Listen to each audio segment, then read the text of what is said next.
पीले दांत वाली बहू। रंजना कभी ब्रश नहीं करती थी। उसे कितनी बार उसके माँ बाप ने डांटा, लेकिन उसका कोई असर उस पर होता ही नहीं था, जिस कारण से उसके दांत पीले पीले हो जाते हैं। शादी के बाद। अरे बहू, वैसे तो तुझ में कोई कमी नहीं है, पर तेरे दांत इतने पीले कैसे हैं बेटा? कैसे मतलब? कोई सर्जरी थोड़ी ना कराई है। वो तो क्या नाम, मैं ब्रश नहीं करती थी तो पीले हो गए। अब क्या करूं? आप कहें तो लाल करवा लूं या फिर काले? यार ये क्या है, क्यों माँ से लड़ रही हो? लड़ रही हूँ? अरे मैं लड़ रही हूँ या ये बोल रही है कि दांत पीले हैं, पीले। अरे तपस्या थोड़ी ना की है इन्हें पीले करने के लिए। बकायदा ब्रश नहीं किया है 20 साल तक, तब जाकर। छी, कैसी बात कर रही हो? ये उस वक्त तो पीले नहीं थे जब हम लोग तुम्हें देखने आए थे। अरे तब साफ करवा लिया होगा डेंटिस्ट के पास जाकर। अब देखो कैसे पीले पीले लग रहे हैं। रंजना सास की तरफ गुस्से से देखती है। फिर शुरू हो गई पीले पीले पीले। अरे पीले तो तब भी थे जब मेरे हाथ का रसगुल्ला उड़ा उड़ा कर खा रही थी और बोल रही थी, लड़की नहीं गुणों का खजाना दे रहे भाई साहब आप। खैर, अब वो लोग करते भी तो क्या करते, पीले दांत वाली बहू पल्ले पड़ी थी तो झेलना तो था ही। एक दिन कीर्तन में रंजना गाना गा रही थी। अरे कमला बहन, माँ का द्वार है, यहाँ तो सब शुद्ध होकर आते हैं, फिर अपनी बहू को ब्रश भी नहीं करवाती तुम। दूर से पीले पीले दांत भक्ति में बाधा उत्पन्न कर रहे हैं। अरे कोई 2 साल के बच्चे थोड़ी ना लेकर आई हूँ मैं बहू बनाकर। अच्छी खासी लड़की है, अरे कैसे करवाऊं ब्रश? ये तो उसे खुद करना चाहिए ना। अब माँ बाप तो इसके जैसे तैसे निपटा दिए, ये नहीं सोचा कि सास कैसे संभालेगी। सास बहू को लेकर घर आ जाती है, लेकिन सोच लेती है कि अब इसे लेकर कहीं नहीं जाएगी। अगले रोज बहू कहती है, अरे क्या हो गया, मंदिर नहीं जाना क्या? कीर्तन का वक्त हो रहा है।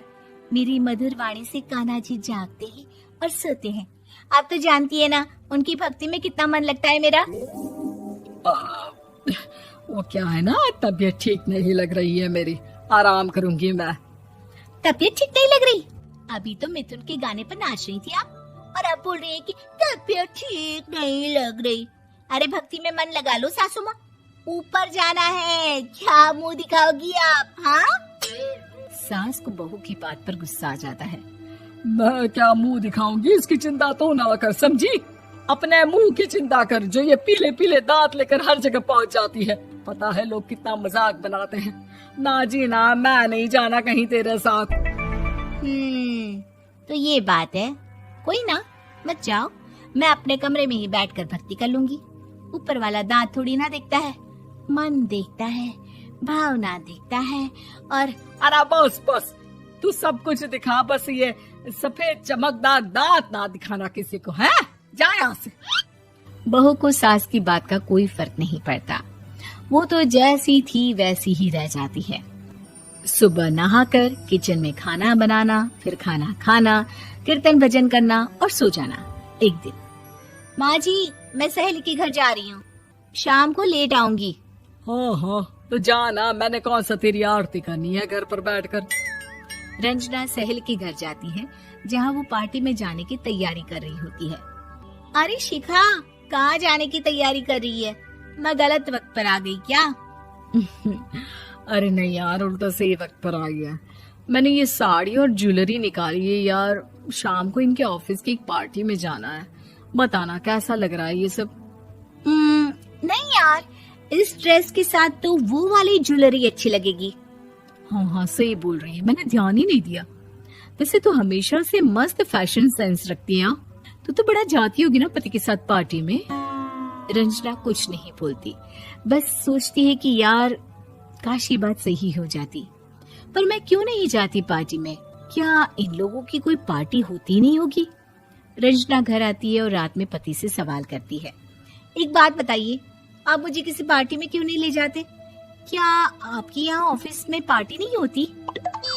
पति बेचारा क्या कहता कि दांत पीले हैं तुम्हारे इसलिए। अरे कोई पार्टी होती नहीं हम लोगों के ऑफिस में, तो कहाँ से लेकर जाऊं?